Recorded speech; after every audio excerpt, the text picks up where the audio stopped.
मित्रांनो, मी चाललो भद्रावती मध्ये. त्या मैत्रीण घेतलं निघालो ना. आज आम्हाला करायचा होता 14 एप्रिलचा शूट. मग आम्ही पोहोचलो बेबो ब्युटी पार्लर मध्ये. माझ्यासोबत होती माझी मैत्रीण. तर चला आज पाहूया ताई आपला मेकअप कसा करते. तर थोडसा आराम केल्याने लागलो आपल्या कामाले. थोडासा व्हिडिओ वगैरे काढून घेतला. मोठ्या जात आरसा आहे तर चांगले फोटो काढून घेतो आपले. काढलं मस्त फोटो. मग सुरू झाली माझ्या मेकअपची तयारी.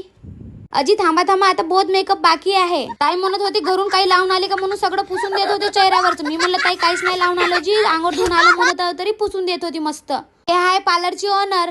डोळ्याला लावून दिले लेन्स. मग यावेळी मला आग नाही झाली. त्याने लावून दिलं वानाच्या क्रीमा तोंडावर. माझ्या डोळ्याची चालू केली पेंटिंग चांगली. अप्पा ताई मस्त कलरफुल पेंटिंग करते. मग चालू झाला माझ्या डोळ्याचा मस्त मेकअप दनादन. मग ताईनं मस्त कोणती का क्रीम टाकली याच्यामध्ये. मग लावत होती माझ्या चेहऱ्याला. कोणती क्रीम हो का बाप्पा हे. आबा पाहते तू माझी ताई मस्त दाढी मिशा काढत होती. अहो ताई म्हणलं मला दाढी मिशा नाही पाहाजेल. ते म्हणते मला चुप बरं बस बरं जराशी ते भास तोंड चालते म्हणते. पा मला भूतीनवाणी पांढरं करून ठेवलं. असं मला कोणी पाहिजे तर भेन नाही का. मग ताईनं काढलं माझ्या जॉ लाईन. वानाचा ब्रश आहे लहान मोठे ब्रश. का स्प्रे मारत होती मस्त. का होय का 10 वेळा क्रीमा लावत रे. तेतून पा कशी भूतीनवाणी दिसत आहो. मा मस्त दिसत आहो का बाप्पा जवळून पाहिलं तर. माझे गालही मस्त लाल करत होती चांगले टमाटरवाणी. मग लावून दिली मला लिपस्टिक मस्त. झालं माझ्या तोंडावरचा मेकअप करून म्हणे.